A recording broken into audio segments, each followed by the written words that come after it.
Basi hatuna budi kumshukuru Mwenyezi Mungu ambaye ametujalia uzima na afya ya kuweza kukutana tena siku ya leo mahali hapa katika ukumbi wetu wa Dar. Ndugu mgeni rasmi, awali yote nina kila sababu ya kumshukuru Mwenyezi Mungu, lakini pia nikushukuru kwa kupata nafasi ya kuungana nasi siku ya leo kwenye kikao hiki kifupi ambacho chenye lengo la kupata taarifa ya utekelezaji wa shughuli ambayo tulikuwa tukitekeleza katika kata ya Sadani. Katika kikao hiki tumewaalika viongozi au wakuu wa madhehebu kutoka dini zote mbili, Ukristo na Uislamu, lakini pia tumewaalika watendaji wa vijiji, tumewaalika wenyeviti wa vijiji, tumealika afisa maendeleo ya jamii kata, lakini pia tumemwalika afisa wa kata, kwa maana afisa mtendaji wa kata ya Sadani. Tumemwalika mwanasheria wa wilaya, pia tumemwalika afisa ardhi wa wilaya, na tumemwalika afisa maendeleo ya jamii wa wilaya, lakini pia tunaye mheshimiwa diwani wa kata ya Sadani, lakini pia tumemwalika mkurugenzi wa halmashauri ya wilaya Mufindi kwa ajili ya kuhudhuria kikao hiki chetu. Kikao chetu ni kikao kifupi sana, kama nilivyosema, ni kikao tu cha kupata taarifa ya utekelezaji wa mradi ambao shirika la CAPS Foundation linatekeleza katika kata ya Sadani. Kwa nafasi hii ninaomba nimkaribishe mheshimiwa diwani ili aweze kumkaribisha mgeni wetu rasmi ili aweze kutufungulia kikao chetu, na baada ya hapo tuweze kuendelea na kikao chetu. Asanteni sana, naomba mheshimiwa diwani. Lakini samahani kidogo, kabla mheshimiwa diwani sijamkaribisha, ninaomba basi wale viongozi au madhehebu ya dini, viongozi wa dini, naomba wasimame pale walipo watusalimie. Assalamu alaykum warahmatullahi wabarakatuh. Naitwa Sheikh Abu Wada, ni Sheikh wa wilaya. Asante sana. Naomba watendaji wa vijiji waweze kusimama.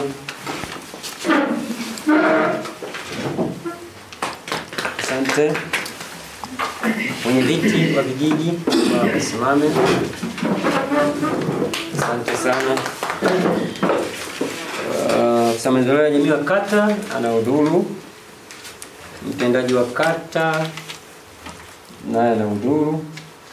Mwanasheria nadhani anakuja, ituaije na tukao atakuja. Afisa ardhi, afisa maendeleo ya jamii ya wilaya naye atakuja. Basi baada ya kusema haya, naomba nimkaribishe mheshimiwa diwani ili aweze kumkaribisha mgeni rasmi aweze kufungulia kikao chetu. Karibu sana mheshimiwa diwani. Washiriki wengi. Habari za asubuhi jamani. Salama. Mheshimiwa mgeni rasmi ambaye ni mwakilishi mkuu wa wilaya, afisa ardhi wa wilaya, wenyeviti wa vijiji, watendaji na kwa madhehebu, ndugu zanguni kabisa, kwanza naomba nichukue nafasi kuwashukuru kwa maudhui pamoja na jiografia kata Sadani ilivyo. Mheshimiwa mgeni rasmi, ukiona nguo zetu zinatope hivi basi ndio hali halisi ilivyo barabarani huko, lakini waweza kufanya kila namna jitihada mbalimbali wakaweza kufika kwenye kikao hiki muhimu sana. Naomba nichukue nafasi kuwapongeza, hongereni sana kwa kufika kwenu kwa kweli. Ndugu mgeni rasmi, kiukweli mimi kama kiongozi wa kata Sadani ninayo furaha tena siku ya leo kukutana mahali hapa kupitia shirika letu la CAPS Foundation. Kimsingi ni shirika ambalo limefanya kazi kwetu kwa muda wa miezi 8. Limekuwa likishughulika na utoaji wa elimu kwa maana nafasi ya wanawake katika kumiliki ardhi. Kiukweli wametoa mafunzo hayo na wameweza kuleta tija sana. Kwa hiyo nafurahi sana kwamba tulizindua mradi huu, lakini leo ni siku ambayo tunataka kufanya majumuisho ya mradi ule muda wa miezi 8. Na pia nafurahi sana kwamba mgeni rasmi uliopo siku ya leo ndiye ambaye ulifika kule Sadani pia kuzindua mradi wa WWF, na uweza kutoa nasaha zako, mawazo yako, pia maelekezo kama mkuu wa wilaya, lakini yote tuliyafanyia kazi. Na haya yote yanakuja kwa maana mradi wa leo ni matokeo ya zile nasaha zilizozitoa. sababu tulitoa ushirikiano mzuri kwa shirika lililopita, lakini mwisho wa siku na wengine wakaona kwamba wanasadari wako tayari kupokea elimu hii. Kwa hiyo nafurahi sana kwamba maelekezo yako tuliyapokea, tuliyafanyia kazi na mwisho wa siku tulipata mradi mwingine. Kwa hiyo naamini na siku ya leo hii mgeni rasmi kama ambavyo mtuwasa na kutuelekeza siku ile, na leo pia tutaongezea mengine ili mwisho wa siku tuweze kujenga jamii yetu kwa maana ya uelewa pamoja wa kumiliki ardhi kwa wanawake, kwa sababu walikuwa wananyanyasika sana kwa kutokujua elimu. Sheria zilikuwepo lakini ikwenda kukosekana nafasi ya kuweza kuwapa elimu namna gani wanaweza kumiliki katika ardhi. Ndugu mgeni rasmi, mimi sio msemaji sana, lakini nitoa tu nafasi kukaribisha wewe. Ni maana tu maneno ya utangulizi haya ya fulani nilionayo kwa maana kata Sadani. Kwa hiyo niseme waliopo hapa ni viongozi wa maeneo mbalimbali mnavyoweza, mratibu wa mradi, basi wako tayari kwa ajili ya kusikiza. Karibu sana mheshimiwa mgeni rasmi. Asante.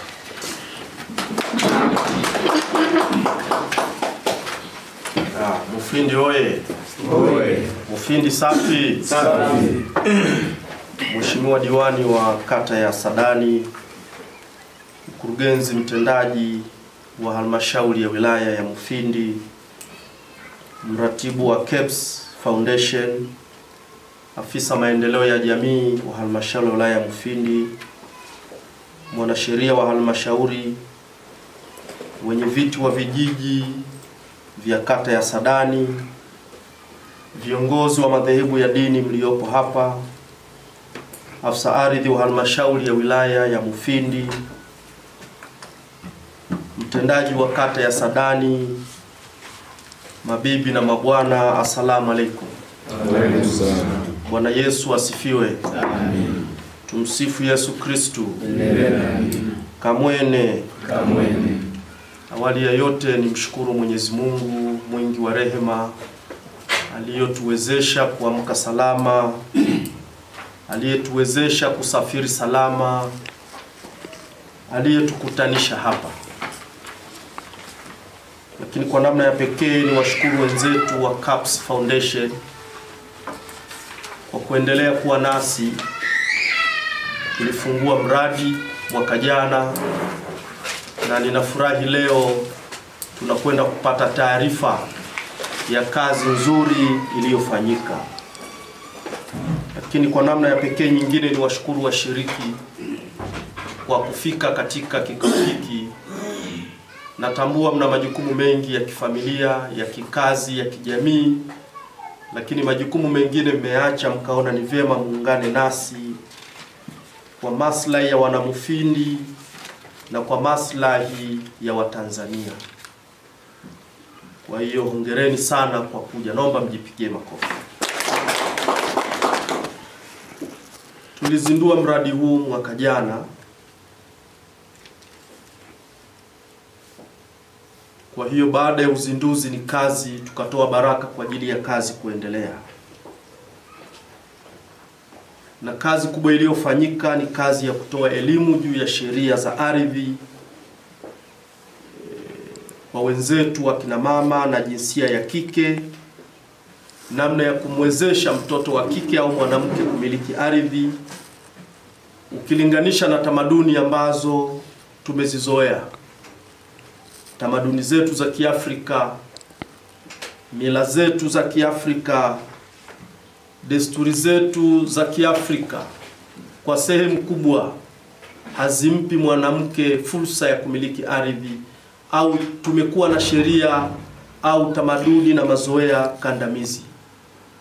Ninawashukuru wenzangu wa KEBS Foundation kwa kuliona hili, wakaona ni vema watoe elimu juu ya haki mbalimbali za mwanamke katika sekta ya ardhi. Nina imani kwamba kazi hii imefanyika vizuri na leo tutapokea taarifa ya namna kazi nzuri hii ilivyofanyika. Kwa hiyo kikubwa zaidi ni washukuru KEBS Foundation wenyewe, nizishukuru mamlaka za serikali za mitaa, nishukuru serikali kuu, ni washukuru wananchi na wadau wengine wa maendeleo kwa ushirikiano walioutoa wakati wa kazi hii nzuri inafanyika ndani ya wilaya yetu ya Mufindi. ombi langu kwa CAPS Foundation, elimu imetolewa. Kazi kubwa tulionayo, ombi langu kubwa kwenu ni kuwawezesha hawa waliopata elimu kiuchumi, ili elimu iweze kuwa na manufaa kwao. Kwa sababu ukiwapa elimu alafu kawaacha, haina maana. Ni lazima tutransform elimu tuende kwenye matokeo sasa. Lakini ili tupate matokeo ni lazima hawa wawezeshwe kiuchumi.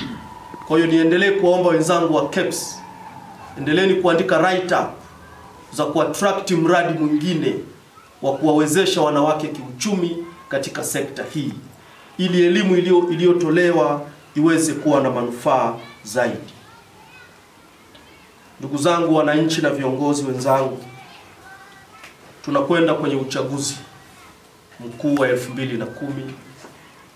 Ninaomba sote tushiriki. Ninaomba tuendelee kuimarisha amani, ulinzi na usalama. Na ninashukuru hapa wote sisi ni viongozi, lakini tuna viongozi wa madhehebu ya dini, waendelee kutusaidia kuhamasisha wananchi waweze kushiriki katika uchaguzi mkuu. Wananchi waendelee kudumisha amani, umoja na mshikamano wa taifa letu. Katika kipindi hiki cha mwezi Januari na mwezi Februari, kuna watoto wamechaguliwa kwenda kidato cha kwanza. Kauli ya serikali ya wilaya, ya mkoa na taifa ni kwamba watoto wote waliochaguliwa kwenda kidato cha kwanza ni lazima waende shule.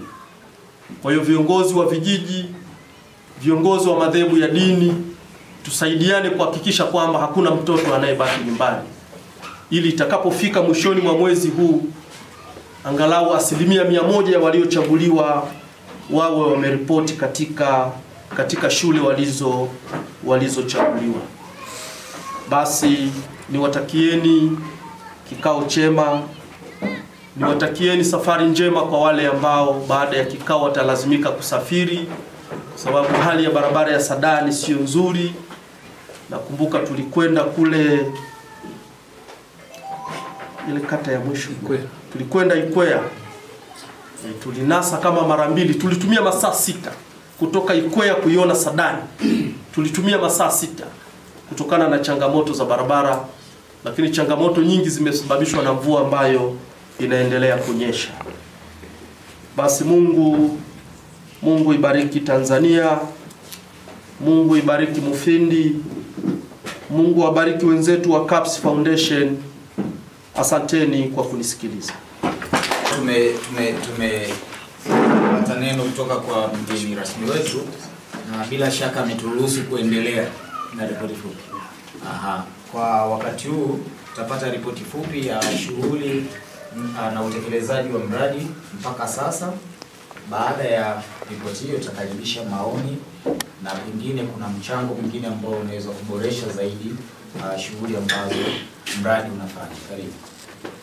Kama nitumie fursa hii muda mfupi kabisa kutoa taarifa fupi ya utekelezaji wa shughuli ambazo tutekeleza katika kata ya Sadani, ambapo imeandikwa pale ripoti fupi ya mrejesho wa utekelezaji wa shughuli za mradi unaotekelezwa na shirika la CAPS Foundation katika kata ya Sadani wilayani Mufindi. Mradi huu unafadhiliwa na shirika lisilo la kiserikali liitwalo Foundation for Civil Society, kama inavyoonyesha pale. Lakini pia lengo la mradi huu ni nini? Lengo kuu la mradi huu ni kumwezesha mwanamke kujua haki ya kupata, kwanza kujua haki ya kupata, haki ya kumiliki, kutumia na kuuza au kuigawa ardhi aliyoweza kuipata. Kwa hiyo huo ndo malengo au lengo la mradi wetu. Na ukisoma kifungu cha 3 katika ibara ndogo ya 2 cha sheria ya ardhi namba 4 namba 5 kinaainisha kwamba haki ya kila mwanamke kupata, kumiliki, kutumia na kuuza au kuigawa ardhi ifahamike kuwa ni sawa na haki ya mwanaume yeyote ule kwa viwango vile au kiwango kile na masharti yale. Hali kadhalika kifungu cha 23 2C cha sheria ya ardhi ya vijiji namba 4 ya mwaka 1999 kimeainisha kwamba katika kupitisha uamuzi kuhusu maombi ya haki miliki ya kimila, halmashauri ya kijiji inapaswa kuzingatia maombi ya wanawake sawa sawa na maombi ya wanaume. Sasa katika mradi wetu huu kuna shughuli ambazo zilikuwa tumezipanga kwa ajili ya kutekeleza, na zifuatazo ndizo shughuli zilizotekelezwa katika awamu zote mbili, awamu ya kwanza na awamu ya pili.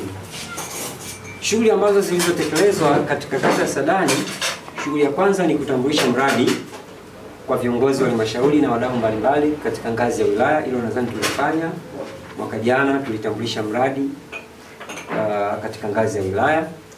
Lakini pia shughuli yetu ya pili ilikuwa ni mafunzo kwa watu 70 ambao ilihusisha viongozi wa serikali, viongozi wa dini, watu maarufu, mabaraza ya ardhi ya kijiji pamoja na baraza la kata juu ya sera ya ardhi ya mwaka 1995, sheria ya ardhi namba 4 namba 5 ya mwaka 99, lakini pia na sheria mpango wa matumizi bora ya ardhi namba 6 ya mwaka 2007.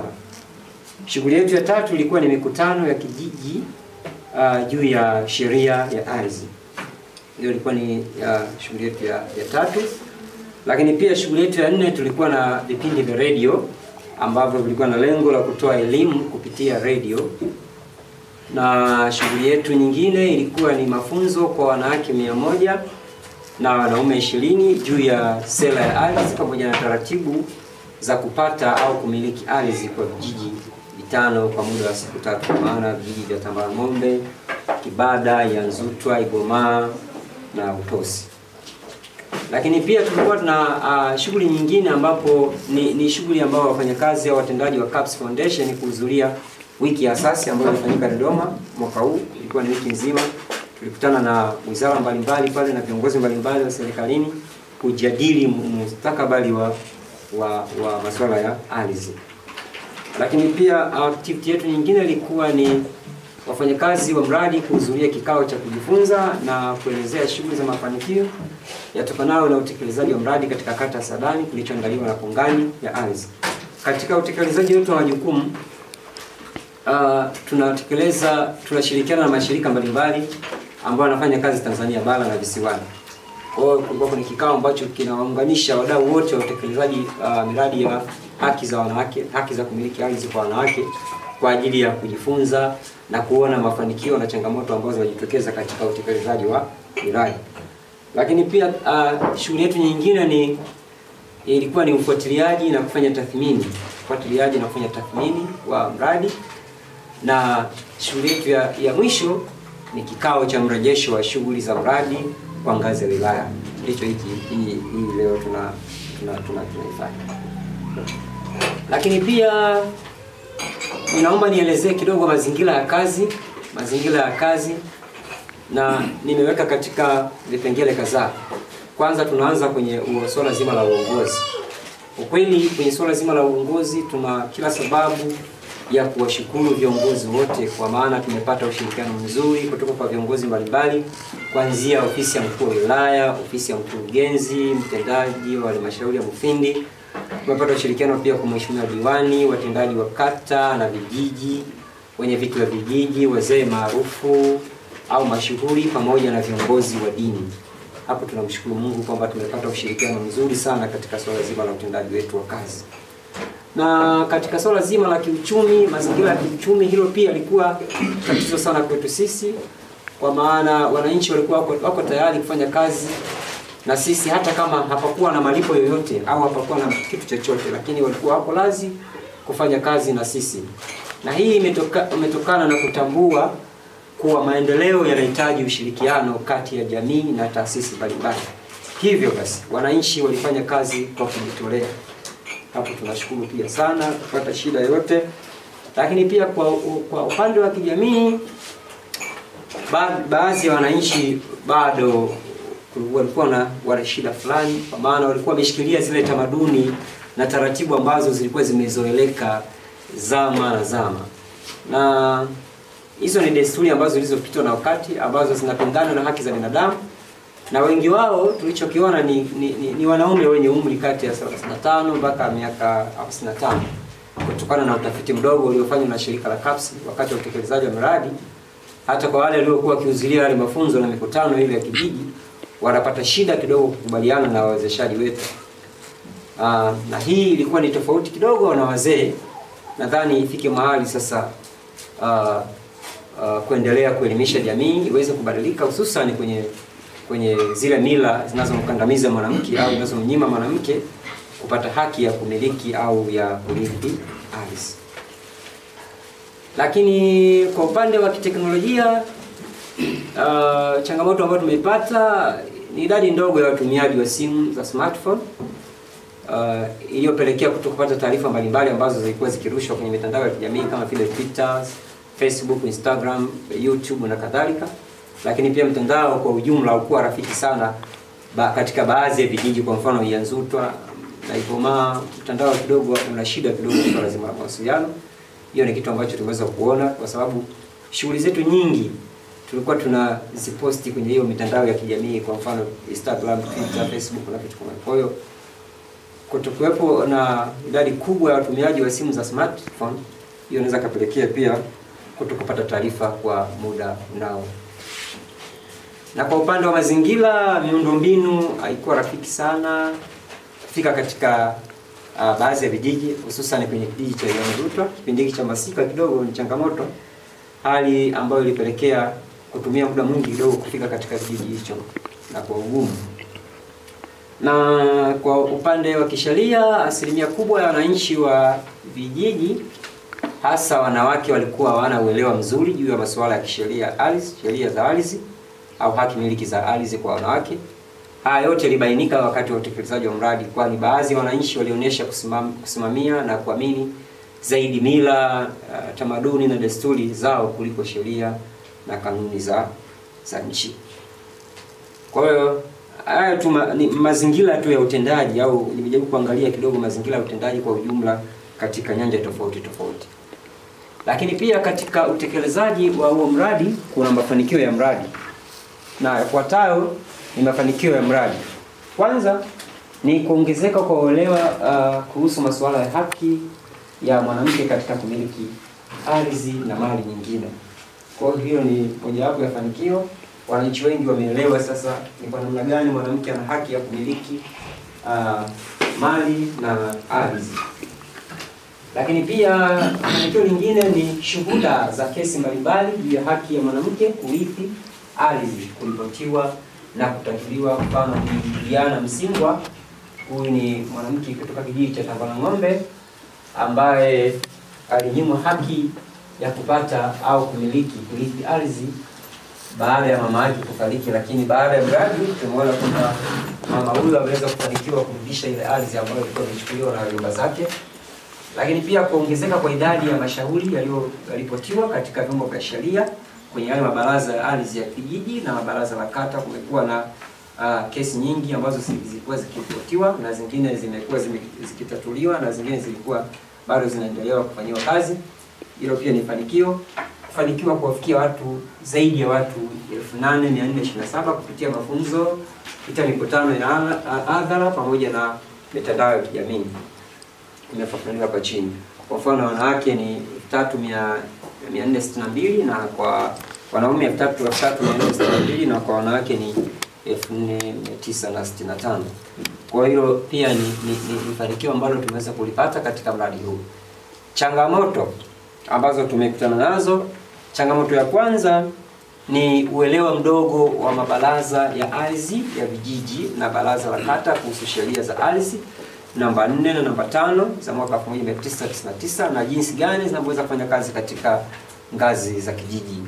Lakini kitu kingine ambayo tunaona ni muundo wa mabaraza ya ardhi ya vijiji yanaundwa na baadhi ya koo zenye nguvu na kupelekea uwepo wa upendeleo, hususan kwenye swala zima la kuamua kesi na kupelekea kuwa na maamuzi yenye upendeleo kwa kiasi fulani. Lakini changamoto nyingine ni mwingiliano wa ratiba na masuala mbalimbali ya kijamii kama vile misiba. Wakati mwingine tulikuwa tukipanga kufanya shughuli fulani, lakini kuna changamoto ambayo mambo ya kijamii yanakuwa yanaingiliana. Hiyo pia ilikuwa ni changamoto. Lakini changamoto nyingine ni mwingiliano wa shughuli za kisiasa. Hii ilitokana na maandalizi ya uchaguzi wa serikali za mitaa ambao ulifanyika mwaka jana. hiyo pia ni changamoto ambayo ilikuwa. Kitu kingine, baada ya elimu kutolewa, wanaume wamekuwa wakilalamika kwa baadhi ya wanawake wamekuwa wakiwasumbua kumiliki ardhi pamoja na kubadili haki miliki kwa wale waliokwisha kupata walikuwa wamepata zile haki miliki kwa jina moja la mwanaume. Kwa wanaume wengi walikuwa wakilalamika sasa kwamba CAPS Foundation sasa wameleta shida kwa wanawake zetu. Kwa maana sasa wanawake wamekuwa wanasimama sasa kwamba wanadai haki, kama hati ilikuwa inamilikiwa na jina moja, basi wanatamani kuona hiyo haki miliki basi inamilikiwa majina yote mawili. Lakini pia wakati wa utekelezaji wa mradi imebainika kuwa ilikuwa kazi ngumu sana kwa baadhi ya wananchi kupokea na kuelewa masuala ya kisheria. Hilo linafahamika. Lakini pia idadi ndogo ya vitabu na vipeperushi vilivyokuwa vinaeleza masuala ya ardhi pia ilikuwa ni changamoto, kwa maana zile fact sheet tulizoziandaa zilikuwa hazitoshi kwa wananchi wote, kwa sababu watu walikuwa wana shauku kubwa sana kupata elimu. Kwa hiyo kidogo ilikuwa ni changamoto ambayo ilitukabili wakati wa utekelezaji. Lakini ukiachana na changamoto hizo, kuna vitu ambavyo tulijifunza kama wadau ambao tunatekeleza mradi katika kata ya Sadani.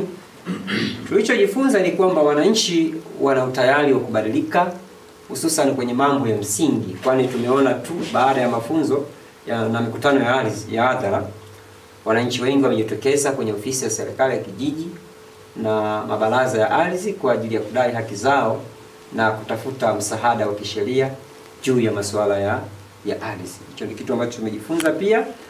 Lakini kitu kingine, wakati wa utekelezaji wa mradi imebainika kuwa ilikuwa kazi ngumu sana kwa baadhi ya wananchi kuelewa masuala mbalimbali ya kisheria. Na nadhani maafisa ardhi na maafisa sheria watakuwa wanafahamu. Ili sasa kutoa ufafanuzi wa kina juu ya masuala mbalimbali ya kisheria. Lakini pia wananchi wa kata ya Sadani wana ushirikiano mzuri na wadau mbalimbali wa maendeleo. Hicho ni kitu ambacho tumejifunza pia. Lakini changamoto kitu kingine ambacho tumejifunza ni muundo wa mabaraza ya ardhi ya kijiji. Umebebwa na baadhi ya koo zenye nguvu. Hicho ni kitu ambacho tumejifunza pia. Na kitu kingine tumejifunza kitu kwamba mradi huu unahitaji muda zaidi ili kuweza kufikia malengo yake, kwani mabadiliko ya tabia hayaji kwa muda mfupi. Hicho pia ni kitu ambacho tumejifunza, kwa sababu tumetekeleza mradi kwa muda mfupi sana, lakini tumeona kwamba bado tunahitaji kupata muda zaidi kwa ajili ya kuendelea kufanya kazi katika kata Sadani, kwa maana mabadiliko ya tabia huwa hayaji kwa muda mfupi. Na tulichojifunza kitu kingine ni kutumia mbinu mbalimbali za utekelezaji wa mradi ndio nguzo bora ya mafanikio ya mradi. Kwa mfano, mradi wetu ulijikita sana na uliwatumia viongozi wa dini, wazee maarufu au wazee mashuhuri, vikundi vya viongozi wa vikundi mbalimbali kutoka vikundi vya wakina mama, mabaraza ya ardhi ya kijiji pamoja na wanawake wenyewe katika kufanikisha mradi huu. Hicho pia ni kitu ambacho tumejifunza. Lakini kitu kingine ni usimamizi na ufuatiliaji wa mara kwa mara wa utekelezaji wa mradi ndio nguzo ya mafanikio ya mradi. Na mwisho, mradi umeleta matumaini makubwa kwa wananchi, hususan wanawake, kwani baadhi ya wanawake kutoka vijiji jirani ambavyo havipo kwenye mradi walivutiwa sana na mradi na walikuwa wanafuatilia elimu iliyokuwa ikitolewa kupitia mikutano ya hadhara. Mfano, wanawake kutoka kijiji cha Igombavanu, huo ni mfano tu mmoja wa wananchi walipoweza kuvutiwa na mradi, walikuwa kusafiri kutoka Igombavanu na pia kata ya Sadani kushuhudia nini kinafanyika katika kata ya Sadani. Kwa hivyo ni vitu ambavyo tumejifunza katika mradi wetu. Na mwishoni nimemaliza na visa mkasa, tunaita visa mkasa kwa Kiingereza ni success stories, ambao tumeweza kuipata katika kata ya Sadani. Naomba nisome kidogo, ambao nasema CAPS yarudisha furaha ya mwanamke kumiliki ardhi, na mwandishi wetu wa habari Bwana Elisha Magolanga. Ilikuwa tarehe 13 mwezi Septemba mwaka 2019, Bidiana Msimbwa miaka 50 wa kijiji cha Tambalang'ombe kata ya Sadani wilayani Mufindi amefungua ukurasa mpya wa amani baada ya kurudishiwa ardhi yake ya ekari 3 aliyopokonywa na wajomba zake baada ya mama yake kufariki miaka 8 iliyopita. Tukio hili limetokea ikiwa ni siku 5 tu tangu shirika la CAPS Foundation lianze kutoa elimu ya haki za wanawake kumiliki ardhi kupitia semina na mikutano ya hadhara chini ya ufadhili wa shirika la Foundation for Civil Society katika kata ya Sadani. Na nukuu maneno ambayo alikuwa akitamka Bi Diana Msimbwa: sikuwa na namna ya kufanya pale wajomba zangu waliponipokonya ardhi aliyoniachia mama siku chache tu baada ya mazishi. Waliniambia kwamba mila na desturi za Kihehe hazinipi nafasi mimi mwanamke kurithishwa ardhi. Anasimulia Diana huku akifuta machozi ya furaha. Anaendelea kusema, nilibaki na masikitiko moyoni mwangu hasa nilipokumbuka walivyonifanyia ndugu zangu. Lakini sikuwa na jinsi ya kufanya zaidi ya kukaa kimya huku nikijutia na kujiuliza kwa nini mila zetu zinatukandamiza wanawake. Lakini kwa upande wake mratibu wa mradi wa CAPS Foundation Bwana Amos Msambila amesema anajisikia furaha kuona mradi ambao anautekeleza unaleta majibu kwa haraka, kwani umewapa ujasiri na maarifa wanawake kutambua haki zao za msingi. Lakini Bwana Msambila anaongeza kuwa kwa mujibu wa utafiti uliofanywa na shirika la Haki Ardhi mkoa wa Iringa, ni miongoni mwa mikoa ambayo wanawake wengi wananyimwa haki ya kumiliki ardhi kwa sababu ya mila na desturi mbalimbali ambazo wamezizoea. Bi Diana Msimbwa anaeleza, baada ya kuhudhuria mkutano wa hadhara wa shirika la CAPS Foundation na kupata kipeperushi, nilijipa muda wa kukisoma na kuzielewa vizuri haki zangu. Kisha nikachukua hatua kwenda kwa mjomba wangu kumwomba sehemu ya ardhi ya mama yangu.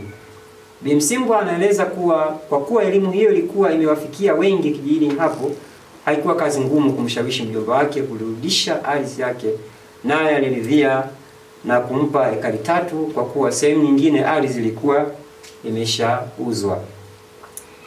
Akizungumza katika mkutano wa hadhara katika kijiji cha Yanzutwa, afisa maendeleo ya jamii kata ya Sadani Bi Gisela Shinyanga amesema Diana ni mfano wa kuigwa, huku akiwataka wananchi wa kijiji hicho kutumia elimu iliyotolewa na shirika la CAPS Foundation ili kudai haki zao sambamba na kutatua migogoro ya ardhi inayokabili katika kijiji hicho.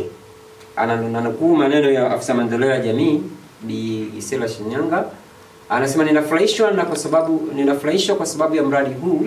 Jana katika kijiji cha Tambalang'ombe, mama mmoja amerudishiwa ardhi yake baada ya kupokonywa na ndugu zake kwa muda mrefu baada ya mama yake kufariki. Huu ni ushuhuda mzuri sana kwetu, alisisitiza Bi Gisela Shinyanga. Kwa upande mwingine, Nazareti Kitindi, huyu ni mkazi wa kata kijiji cha Kibada mwenye umri wa miaka 53, mwanaume mkazi wa kijiji cha Kibada, anatoa ushuhuda wa jinsi mradi huu ulivyomsaidia kuthamini haki ya mwanamke kumiliki na kurithi ardhi. Kitindi ambaye ana wake wawili, baada ya kupata elimu ya haki ya mwanamke kumiliki ardhi, ameamua kuwagawia wanawake zake wawili ardhi kwa usawa. Bwana Kitindi anawakilisha kundi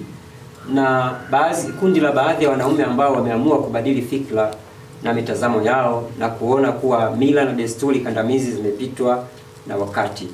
Nanukuu maneno ya Bwana Kitindi, alitamka maneno haya: nimempa mke mkubwa ekari 3 za kulima watoto wake, vivyo hivyo mke mdogo nimempa ekari 3 za kulima kwa ajili ya watoto wake ili wajipatie chakula cha familia. Kitindi anaongeza kuwa mimi nimebakiza ekari 2 kwa ajili ya kulima mazao ya biashara ili nipate pesa kwa ajili ya kulipa ada ya watoto wangu na kununua mbolea, huku akifurahisha watu kwa kusema pesa zinazobaki na mimi napata kaulanzi kidogo. Anasisitiza huku watu waliomzunguka wakicheka kwa furaha. Kitindi anaeleza kuwa kwa sasa hivi yuko katika hatua za awali kuomba hati miliki za kimila kwa ajili ya wake zake wawili. Hivyo ni visa mkasa vichache ambavyo tumeamua kuviandika, lakini viko visa mkasa vingi ambavyo vimetokea baada ya utekelezaji wa mradi. Mipango ya baadaye. Mipango yetu ya baadaye kama CAPS Foundation, kwanza ni kupanua wigo wa utekelezaji wa mradi. Kama ambavyo nimesema pale mwanzoni, wanawake kutoka katika vijiji vya Igombavano, vijiji jirani, walikuwa kivutiwa sana na mafunzo ambayo yalikuwa kitolewa na CAPS. Kwa hiyo tunatamani kwamba kupanua wigo zaidi ya utekelezaji zaidi ya kata ya Sadani kwenda maeneo mengine pia makubwa. Lakini pia kwenda mbali zaidi ya upatikanaji wa utoaji wa haki miliki za kimila. Na hapa tunalenga ni kwa namna gani sasa mwanamke aliyepata haki miliki au anayemiliki ardhi kisheria anasaidiwa ili aweze kuitumia ile ardhi kwa lengo la kujiongezea kipato. Nashukuru sana mheshimiwa mgeni rasmi amezungumza hilo pia kwamba ifike wakati sasa tuangalie ni kwa namna gani tunamwezesha yule mwanamke kiuchumi. Na ndio lengo letu la baadaye sasa, baada ya mwanamke kupata ile haki miliki ya kisheria, tunatamani sasa kupitia ile eneo au kile kiploti ambacho amepata au ile ardhi amepata, sasa tumwezeshe mwanamke huyu ili aweze kuitumia ile ardhi kwa manufaa yake, kwa maana ya kujiongezea kipato. Kwa maana nikasema tunahitaji kwenda mbali zaidi, ukiachana na utoaji wa hizo haki miliki, tunatamani kumwezesha mwanamke sasa miliki ni kwa namna gani anaweza kusaidiwa ili aweze kuweza kuitumia ile ardhi kwa maana ya kuweza kutunisha kipato. Lakini pia tunatamani kuunda majukwaa ya haki ardhi kwa wanawake pamoja na majukwaa ya uwezeshaji wa kiuchumi kwa wanawake. Kwa mbeleni tunatamani kuunda sasa majukwaa ya wanawake ambao watakuwa na shughulika na namna gani mwanamke ana haki ya kuweza kumiliki ardhi na mali nyingine, lakini pia kumwezesha mwanamke sasa kiuchumi kama ambavyo nimesema pale mwanzoni. Na tunatamani kumwezesha mwanamke kiuchumi kwa maana ya kutumia ile eneo alilopata au ile ardhi aliyopata kwa ajili ya kuendeleza shughuli mbalimbali ambazo zitamkomboa kiuchumi huyo mwanamke. Kwa hiyo ndo taarifa fupi ya utekelezaji katika kata yetu ya Saadani. Asanteni kwa kunisikiliza na asanteni kwa kupokea taarifa hii fupi. Baada ya kuwa tumepata taarifa fupi, mimi nadhani ni wakati mwafaka sasa wa kupata maoni. Tutakuwa tuna mfupi tu wa maoni. Sawa, karibuni. Kwa maoni kutokana na taarifa ambayo tumeipokea, pengine kuna mambo ya kuongeza, mambo ya kushauri, ama kupongeza pia.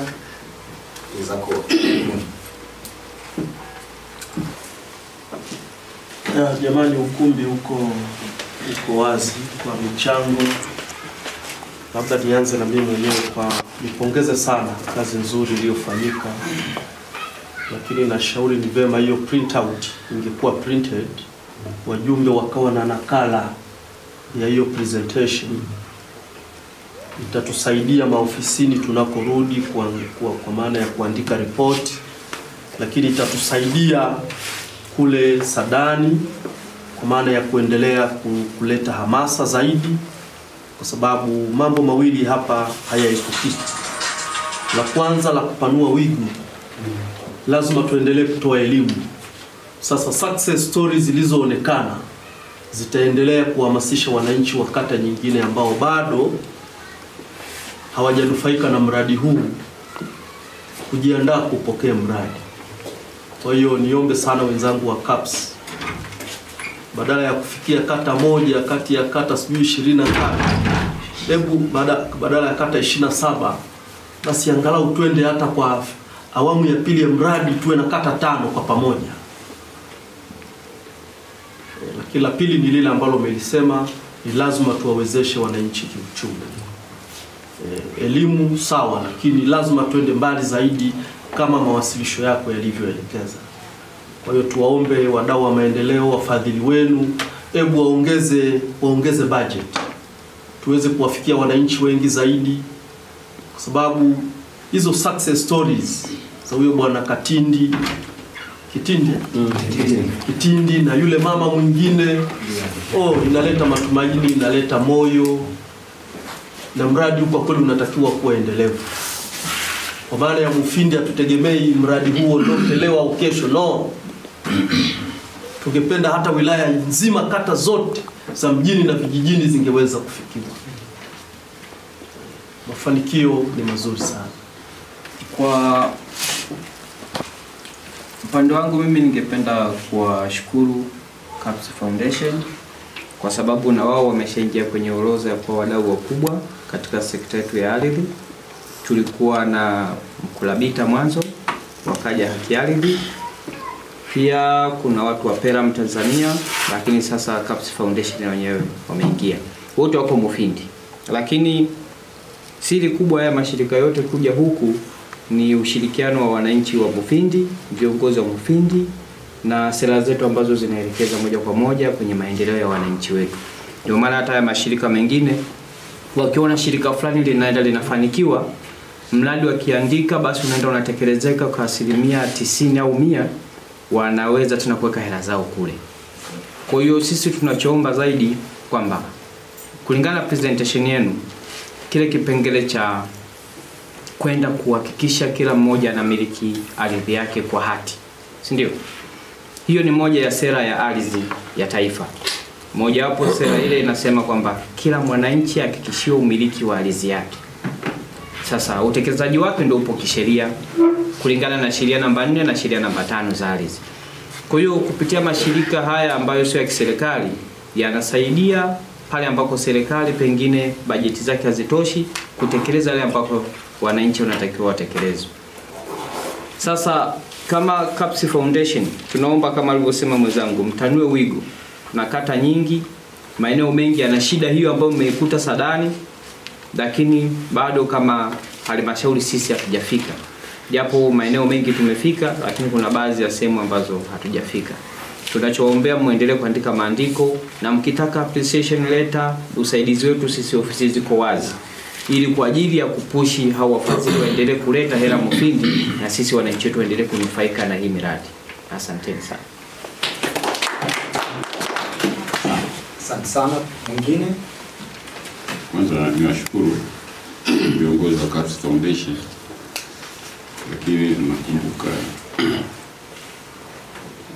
hata katika mkusanyiko ule uliopita nilikuwa naangalia idadi ya watetezi wa wanawake, sababu sisi ndio watetezi. Sasa sielewi ni kwa asilimia ngapi tunaweza tukawatendea haki kwa kiasi hicho, kama wao wenyewe wako katika kushiriki katika kamati hizi.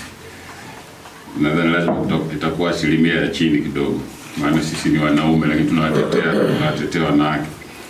Labda nirudi nyumbani kidogo. Haya maelezo naita nini sio hapa mwishoni, kama vibwagizo hivi ama uhalisia uliotokea. Ametamka kitu ambacho sielewi nikikubali kwa asilimia ngapi ama nikikatai kwa asilimia ngapi. Mimi ni Muhehe. Sidhani kama kuna mila hiyo kwa Wahehe kuwa wanawake hawana haki ya kumiliki ardhi. Sijui utafiti umefanyika kwa asilimia ngapi, kwa sababu ni miaka 100 iliyopita, kwa miaka 60 chini, yani sio chini ya 70, wazee wa Kihehe mara nyingi mwanababa anakuwa na eneo, lakini tuna tabia ya kuwa wake zaidi ya mmoja, watatu wangapi. Kama mimi mzee wangu alikuwa na wake karibu 7. Wana tabia ya kuyagawa maeneo yale kwa wakina mama. Wahehe wana tabia kugawa maeneo kwa wakina mama, lakini na anagawa yanakuwa ya wakina mama. Huyu mama fulani eneo lake hili, huyu mama fulani eneo lake hili, alafu mwisho anajigawiwa na yeye eneo moja. Kwa hiyo akilima mazao yale, pia hata vihenge vile sehemu za kuwekea mazao yale, mahindi, hiki kienge cha mama fulani, hiki kienge cha Semtono, huyu hiki cha Sekufa Kunoga, hiki cha nani. Kwa hiyo kila mke anakuwa na kienge chake, alafu katikati kunakuwa na kienge cha kwake ambacho ni kikubwa. Sasa naiangalia hiyo statement, unaelewa vitu hivi kama ni vidogo tu lakini vinafika mbali. Mila za Kihehe kuwa ni mila potofu ya kumfanya mama asiwe na ardhi yake. Na hiyo imetokea, iko hata ukiangalia sasa kwa mababu, kwa wazazi wetu na nini na kadhalika na kadhalika. Mimi nadhani hiyo statement kama ina ukweli sawa, lakini mimi kwa umri wangu na kwa uzoefu wangu, kwa wazazi wangu na kwa wajomba na nini, unakuta kuwa Wahehe wana tabia sana ya kugawa ardhi kwa wake zao, hata kwa watoto. Tofauti na masuala ya kidini yanampa nguvu pengine mwanamume, lakini masuala ya kimila hayachagui hiyo. Lakini nipongeze tu kwa hili swala limekuwa na impact kwenye jamii. Na wakina mama wanapata nguvu kwa wanaona wanasaidiwa, kwa hiyo wanapata nguvu, wamekuwa wamepata chombo kile ambacho kinaweza kuwasaidia wakaweza kupata haki zao. Tu ni kuwa mtu anaweza kuwa na ardhi lakini hajapatiwa umiliki, kwa maana hata hao nao wasema zamani unatoa tu ardhi hivi alafu hakuna maandishi na nini, kwa anapata hati inakuwa ardhi ameimiliki yeye kama yeye, hawezi kunyang'anywa na mtu yeyote na kadhalika na kadhalika. Mimi nadhani nipongeze tu KAPS kuwa inafanya kazi nzuri. Kama imeanza basi imeanza kazi nzuri. Kama ni muendelezo wa kazi ambayo imezifanya sehemu zingine, basi tunaiombea Mungu iendelee hivyo na sehemu zingine zote. Ni hayo tu, asante. Pamoja na maelezo mazuri ya mjumbe aliyepita sasa hivi, mimi ni mwenyekiti wa kijiji cha Utosi, kata ya Sadani. Kulikuwa na mafunzo au semina elekezi kwa ajili ya haki ya mwanamke kumiliki ardhi iliyofanyika tarehe 12 mpaka tarehe 13 pale Tambalang'ombe, tukiwa kwenye ukumbi wa Mheshimiwa Diwani kata ya Sadani. Na maelekezo au semina ile au mafunzo yale, mimi ilikuwa ni siku yangu ya kwanza na mara yangu ya kwanza kushiriki kwenye mafunzo au maelekezo ya ile shirika la KAPS. Mara baada ya semina ile au mafunzo yale au maelekezo yale, kutokana na mafunzo yale kumeibua migogoro. Siku mmekuja pale Sadani nilielekeza kwamba Utosi kumepatikana migogoro iliyoibuliwa na yale mafunzo zaidi ya migogoro 8, na hiyo husiana na masuala ya umiliki wa ardhi. Na mara baada ya siku ile ya kikao cha ufuatiliaji bado kulimeendelea kujitokeza migogoro mingine. Alichokieleza mjumbe aliyetangulia labda ni kwa familia fulani, lakini kwa familia zilizo nyingi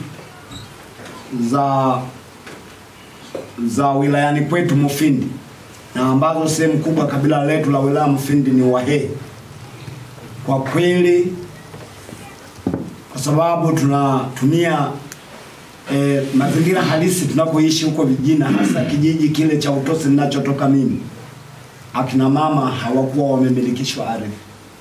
Leo baada ya kupata elimu hii, akina mama wameibuka sana na wana ari ya kutafuta haki za kumiliki ardhi. Na sasa hivi kunaendelea kutumwa barua nyingi kwenye ofisi ya kijiji, akina mama wakiomba kumilikishwa ardhi zile ambazo hata pengine zilikuwa zinatumiwa na baba zao au na hata babu zao. Leo akina mama wameinuka kwa nguvu zao zote, wanataka kumilikishwa ardhi. Kwa hiyo hali hii nafikiri mafunzo haya yameibua mambo ambayo yanataka tuwe na usawa kwa jinsia zote, kwa kina baba na kwa kina mama. Asante sana. Kwanza nichukue nafasi kuwashukuru wenzetu KAPS Foundation kwa mradi huu wa kuja kwenye kata ya Sadani katika vijiji 5. Na mimi wilaya Mufindi vijiji 100 na kitu, lakini kwa utafiti wao wakaona ni vyema wakaanzia kata Sadani. Nawashukuru sana. Lakini pili, kwa niaba ya wananchi wa kata Sadani niseme tunawashukuru sana kwa elimu mmetupatia kwa muda wa miezi 8. Kimsingi kwetu sisi jambo hili limetupiga hatua kubwa sana, kwa sababu walio wengi kuna vitu wako havijui, na kwa vijui kwa maana ya tafsiri. Sheria zipo lakini zilikuwa zitafsiriwi. Kwa hiyo tunawashukuru sana.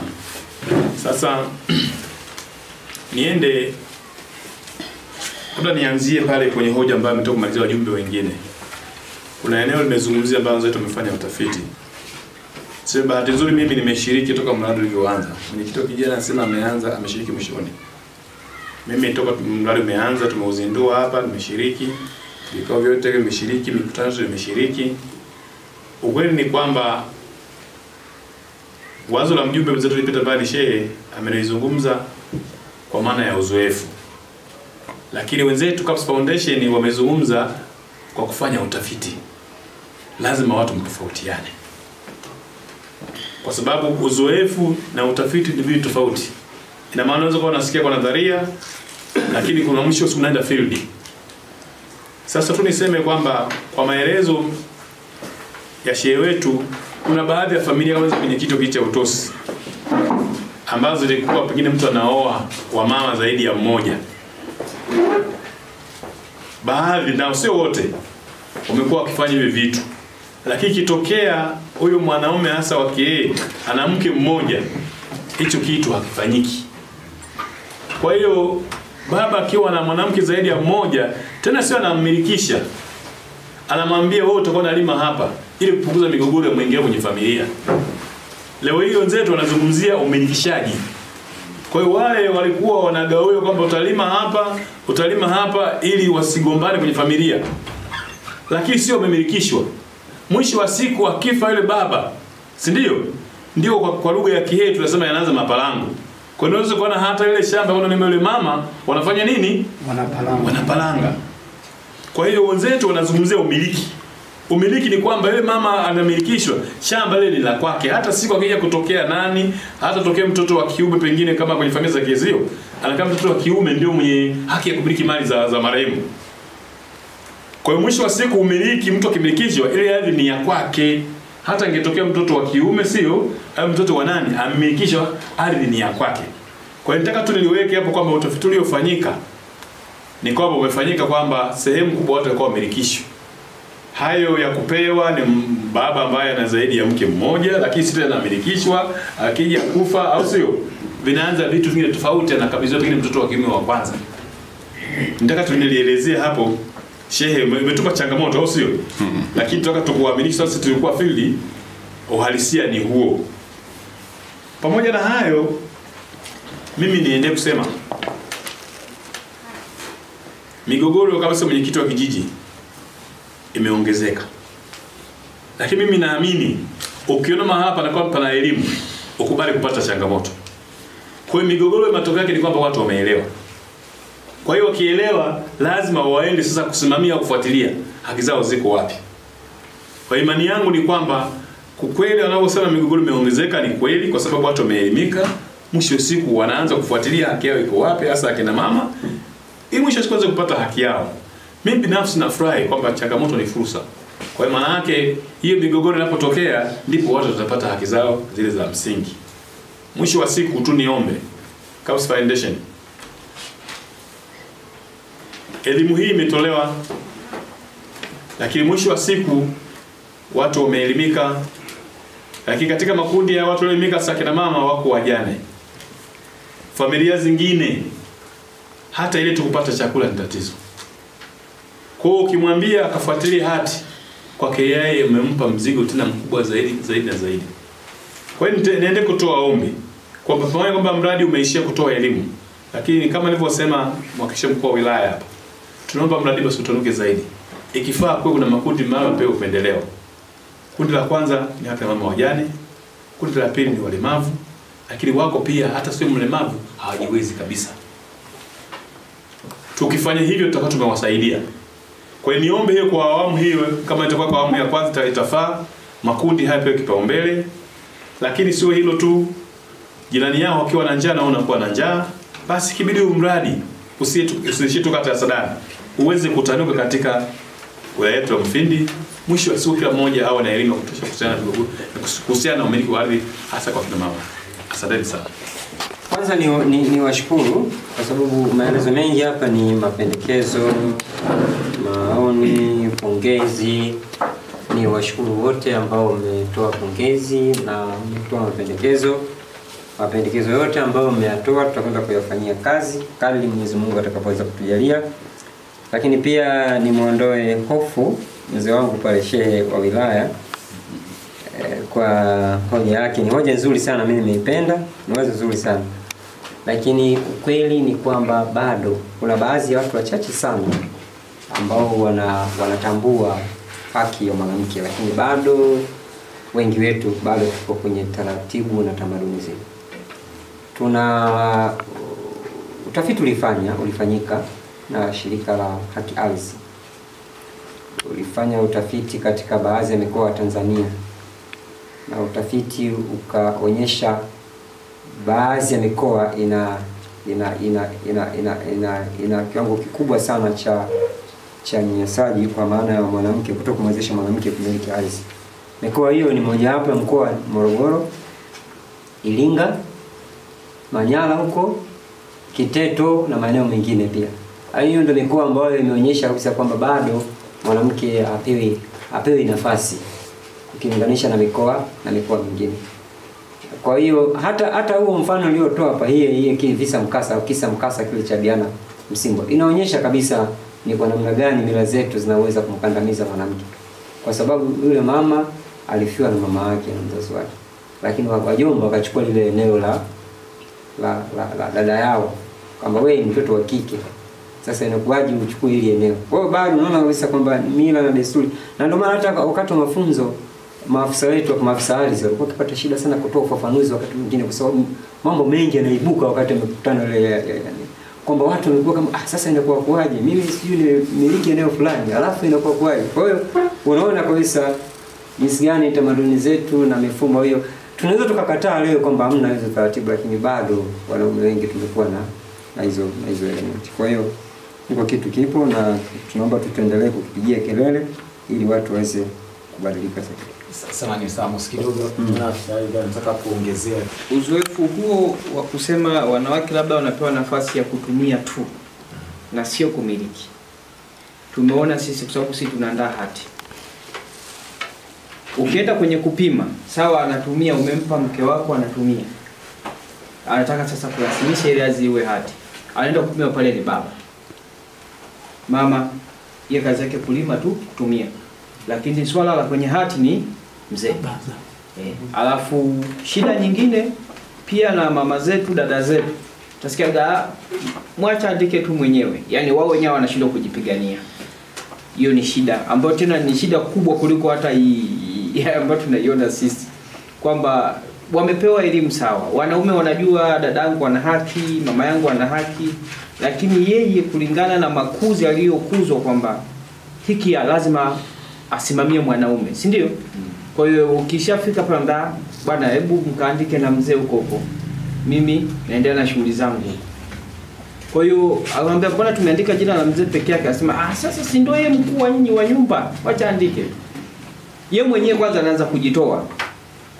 Likitokea tatizo ndio pale wajua hapa kumbe na mimi nilikuwa nahitajika niandike. Kwa hiyo tuendelee kuwapa elimu zaidi ili wasione haki yao kutumia tu, pia wana haki ya kumiliki. Hilo ndo tatizo. Kutumia hakuna tatizo. Na Tanzania nzima ukipiga hesabu ya watumiaji wa ardhi wakubwa Tanzania ni wanawake, lakini wamiliki wakubwa wa ardhi ni wanaume. Huo ndio tofauti. Nenda vijijini, wanaoshika shambani wote wakina mama, si ndio? Lakini wanashinda kwenye mashamba ya kina nani? Ya wanaume. Wao hawana haki ya kumiliki. Sababu haki ya kumiliki inakupa haki ya kuuza, haki ya kukodisha, haki ya kukopea, si ndio? Hizo haki zote yule mmiliki anakuwa nazo. Mwanamke hana hizo haki. Ana haki ya kutumia tu na haki ya kugawa pia. Haki ya kugawa hana. Hawezi kumgawia mtu mwingine. Yeye haki yake ni alime basi. Ila mmiliki ni baba. Sasa sisi tunachotaka kwamba na wao pia pale inapoonekana wana haki kama Watanzania wengine, kama sheria inavyoelekeza katika kifungu cha 3 na kifungu cha 23 cha sheria ya ardhi, na wao pia wao wana haki ya kumiliki ardhi.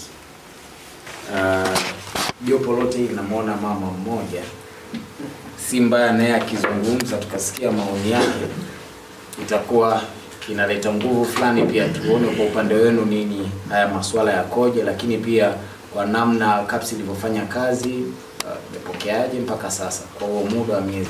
Nataka nichukue nafasi kwanza kuwashukuru kwa sababu nimeona kwa kweli kazi iliyofanyika ni nzuri. Mnasaidia kina mama wenzangu. Lakini kama alivyokuwa anaelezea afisa ardhi, labda tu kwa kuchangia ni kwamba ni kweli kumekuwa na changamoto hasa kwenye maeneo yetu ya vijijini. Mimi nimekuwa nikifanya kazi na afisa ardhi hasa kwenye swala la upimaji wa mashamba na kwenye hizi hati za kimila.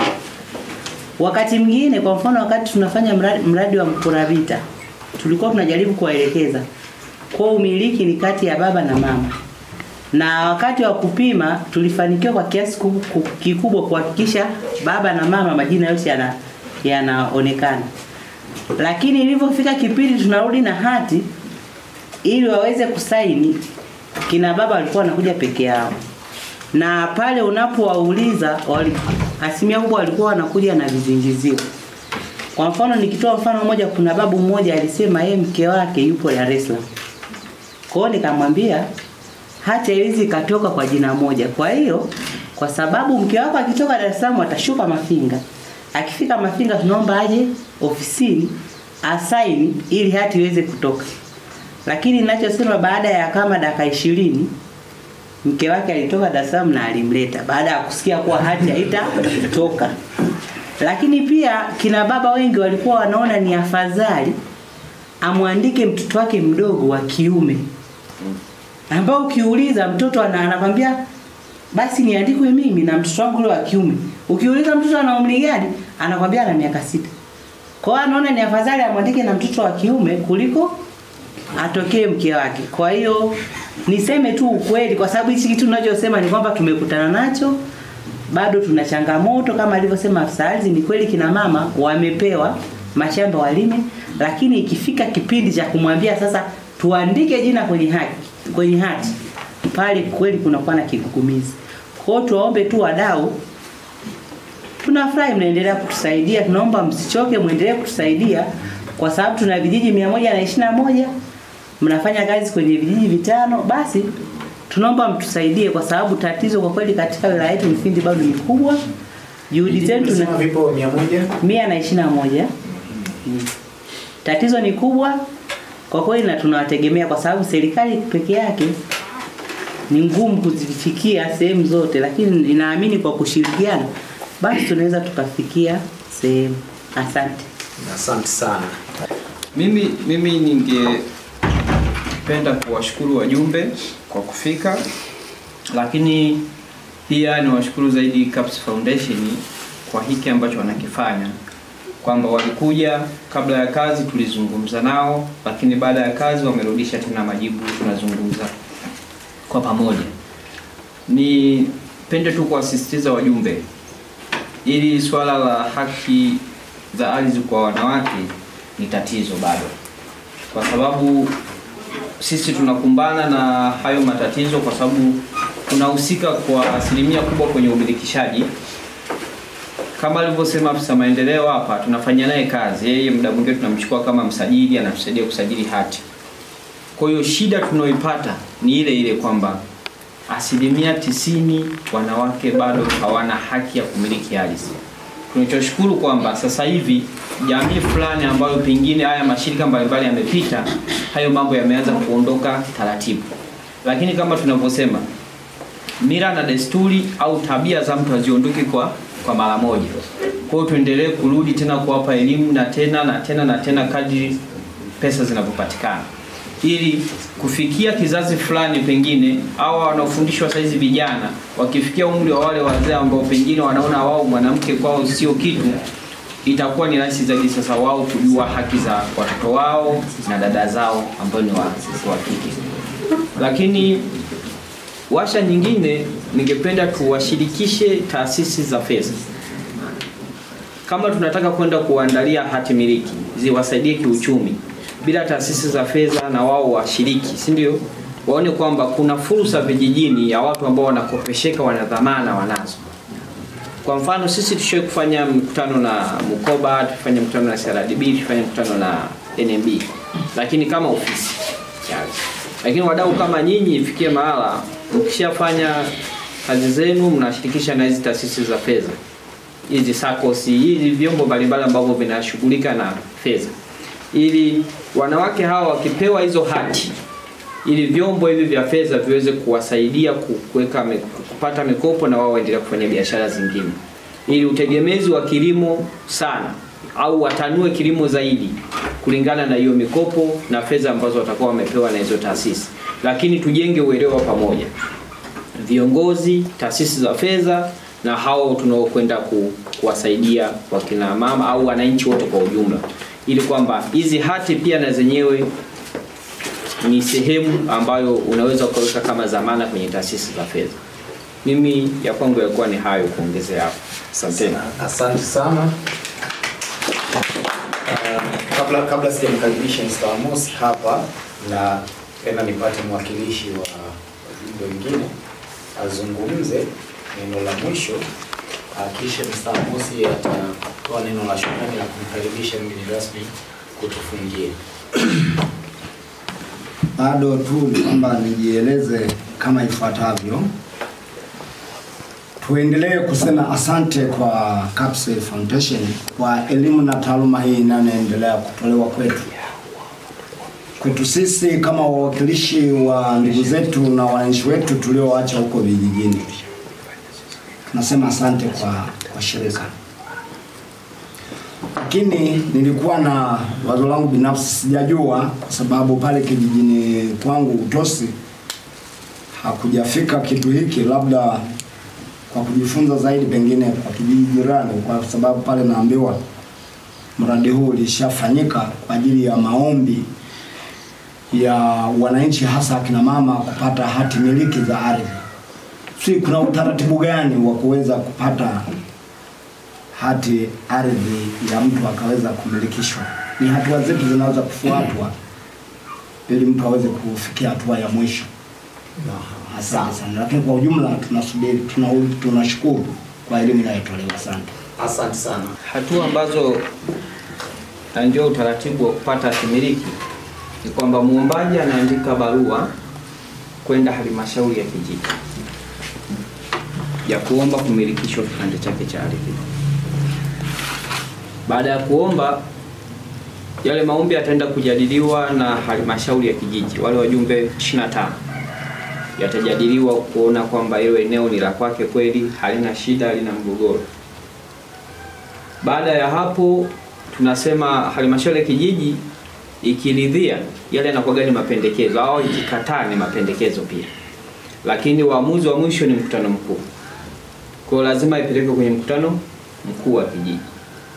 Kwa hiyo wananchi wote wakisema hilo ni eneo la kwake, hakuna mtu mwenye maslahi nalo, aendelea na taratibu za kumilikishwa, basi mnakuwa mna muhtasari miwili tayari. Muhtasari wa mkutano mkuu na muhtasari wa serikali ya kijiji. Vyote vile kwa pamoja mtendaji ataviunganisha na kuandika barua kwa mkurugenzi kwamba hawa watu wameomba kumilikishwa ardhi yao kwa hati. Kwa hiyo mkurugenzi ndio ofisi zake kama sisi ofisi za ardhi na ofisi zingine. Akiona inahusu ardhi atatupatia sisi, ili tuwape utaratibu sasa wa namna gani tunakwenda kuhakiki mipaka ya maeneo yao ya wale waombaji. Baada ya hapo, tukishahakiki mipaka, tunaandaa rasimu za hati. Kwa kila kipande kinakuwa kina nakala 3. Nakala ya kwanza ina maana itabaki kwa mwenye shamba, nakala ya pili itabaki ofisi ya kijiji, nakala ya 3 itabaki ofisi ya usajili ya ardhi ya wilaya.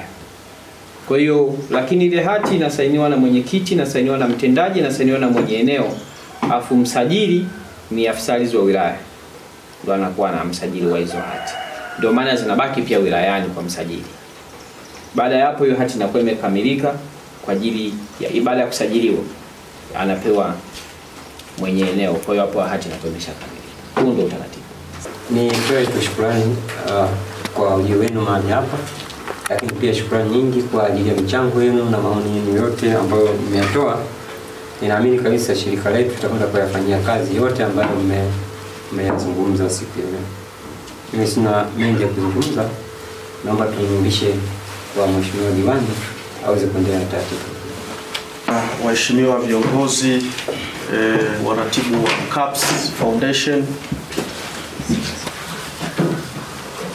sote ni viongozi na sote tumekuja kwa ajili ya kufanya kazi moja, kazi ya mheshimiwa mkuu wa wilaya.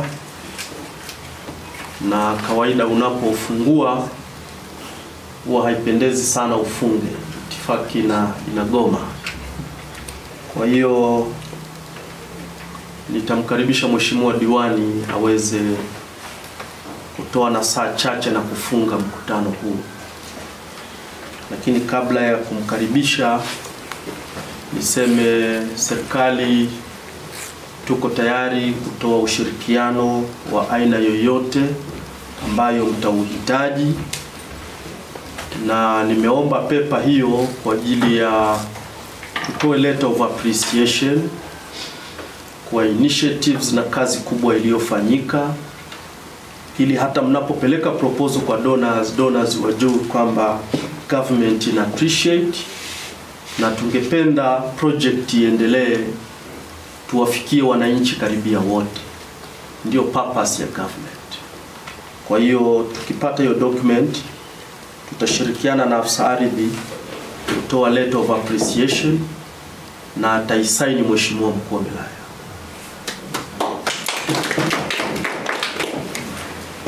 Kwa hiyo wenzetu wa CAPS, msituchoke, tunaomba muendelee kuwa nasi, tunaomba muendelee kutuvumilia pale ambapo tunaonyesha mapungufu, lakini viongozi wenzangu wa ngazi ya kijiji, vijiji na kata, tuendelee kutoa ushirikiano ili hawa jamaa waendelee kupata nguvu ya kuendelea kuwafikia wananchi wetu wengi zaidi. Basi baada ya maneno hayo ya utangulizi, nimkaribishe mheshimiwa diwani wa kata ya Sadani aweze kuhitimisha kikao hiki. Asante. Ndugu zangu, nitakuwa mchoyo wa fadhila nisipowashukuru CAPS Foundation. Kikweli jambo lilofanya ni kubwa sana, lakini ukweli ni kwamba serikali sisi ndio tuko na jukumu la kufanya mambo haya. Kwa hiyo hao wenzetu wanafanya kwa niaba yetu. Jambo hili sisi kama serikali tunatoa shukrani za dhati kwa kutusaidia kufanya zoezi hili, kwa sababu sisi ilikuwa ni wajibu wetu kufanya. Lakini pia nichukue nafasi kuwaombeni kwamba inawezekana katika shughuli zote unazifanya, katika shughuli mbalimbali, aidha inawezekana watu wakosea bila sikujua, au zitokea changamoto mbalimbali. Tunaomba tusameheane, lakini lengo letu lilikuwa ni katika kujenga. Tunaomba mtuvumilie katika mapungufu. Naamini kwenye mikutano tutakuwa tunakutana changamoto mbalimbali, aidha kuna mahala mtu ulifikia tu ushirikiano fulani, pengine kwa bahati mbaya kuweza kufanya hivyo, basi tusameheane. Inawezekana tu mapungufu hayo, lakini kupitia elimu zinazotolewa hizi, mimi naamini kila mmoja atakuwa ameelewa, mwisho wa siku mtapata ushirikiano zaidi ya ndio upata. Lakini nafurahi kusema kwamba katika maelezo yenu mmesema kwamba viongozi toa ushirikiano, na niseme Mfindi ni kawaida yetu. Shwadasi yupo hapa. Mfindi ni kawaida yetu. Hakuna jambo limewahi kuja hapa Mfindi kashindikana. Huu ni kweli sio pingika, au sio? Kila shirika linalokuja Mfindi wakiondoka wanafurahi, na kuna baadhi ya mashirika kwa hata Kilolo kule, wameacha hakupata ushirikiano mzuri, wakaja Mfindi. Kwa hiyo sisi binafsi tuomba tuseme sisi tuko tayari kupokea mradi wote, shughuli yoyote, ili mradi iwe ina manufaa kwa jamii. Kwa hiyo tunaomba basi huku muendako pia mkoe babarozi, mkoe barua pia kwa mashirika mengine kwamba Mfindi wako viongozi makini, wako viongozi wanaojitambua, ukiwapelekea mradi wanatoa ushirikiano kwa hali na mali, na mwisho wa siku wote kwa pamoja tunaweza kufanikisha ile jambo ambalo tumekusudia kulifanya. Kipekee niombe niendelee kusema kama ambavyo Gasweto amesema, mradi huu tunaomba usiishie hapa. Lakini mradi huu kimsingi ni mradi wa kipekee kwa sababu wenyewe umelenga kwa ajili ya wanawake tu. Mashirika mengi yamekuja hapa kitoa elimu, lakini yenyewe yanatoka kwa pamoja. Lakini CAPS Foundation nimejikita kwa ajili ya wanawake. Kwa hiyo naamini kuna maeneo mengi sana bado wanawake peke yao hawajapata elimu ya kutosha. Kwa hiyo naomba nichukue nafasi kuwaombeni pia, kwa maana kwamba mmeanzia kata Sadani, lakini mwisho wa siku kuna uhitaji mkubwa sana wa elimu hii. Basi tuombe mradi huu muweze kuupanua ili na kina mama wengine waweze kufaidika kama watu wa Sadani, kama nilivyotaja Diara Msimba na wengineo. Wote kwa pamoja waweze kujua nafasi yao katika jamii kama mwanamke, anayo nafasi gani ya kuweza kumiliki ardhi. Tunaomba sana katika hilo mweze kufanya hivyo. Lakini katika haya yote tuliyozungumza, sisi hapa tuliyofika hapa ni viongozi, ni wawakilishi wa wenzetu. Leo tumekuja hapa kwa maana ya kuhitimisha jambo hili, kwa maana majumuisho. Mimi nichofisi kuwaombeni kwamba sisi ni wawakilishi wenzetu waliobaki majumbani. Kuna baadhi ya vitu tumezungumza hapa, lakini kuna elimu zimetolewa huko. Wananchi wote au akina mama na wengine wanaosema hao wana matarajio makubwa sana na sisi. Kwa hiyo naomba elimu tuliyoipata, dhamana tuliyopewa, tukaitumie sasa au tukasimamie kuwaelekeza watu wote, aidha mabaraza yetu tunasema ya usuluhishi ya vijiji, kuyaelekeza yasimamie vizuri. Afisa ardhi ameeleza hapa kwamba wao kazi yao sehemu kubwa ni wasuluhishi. Basi sisi kama viongozi tukakae katika nafasi zetu kuyaelekeza mabaraza ya vijiji yaweze kusikiliza migogoro ambayo inajitokeza, lakini waweze kuamua kwa hekima na busara ili mwisho wa siku tuweze kupunguza migogoro. Lakini lengo letu kubwa ni kutaka kina mama wapate nafasi kubwa ya kuweza kumiliki ardhi. Ndugu zanguni, sifikiri ni washoshe sana. Tulirudia kusema kwamba tunashukuru CAPS Foundation kwa kazi kubwa mliyofanya. Basi tunaomba yale maombi tuliyoyatoa mkaende kuyaangalia, mkayafikirie, mkawaambie hawa wadau wetu mino maendeleo hao. Mwisho wa siku tutafurahi sana tukiwa kwa Mfindi maeneo mengine pia yameweza kupata elimu hii. Naomba nimalize kusema kwa nawashukuru sana. Ninawatakia kila laheri huko mwendako, safari njema. Asante sana. Shughuli yetu leo imefungwa rasmi.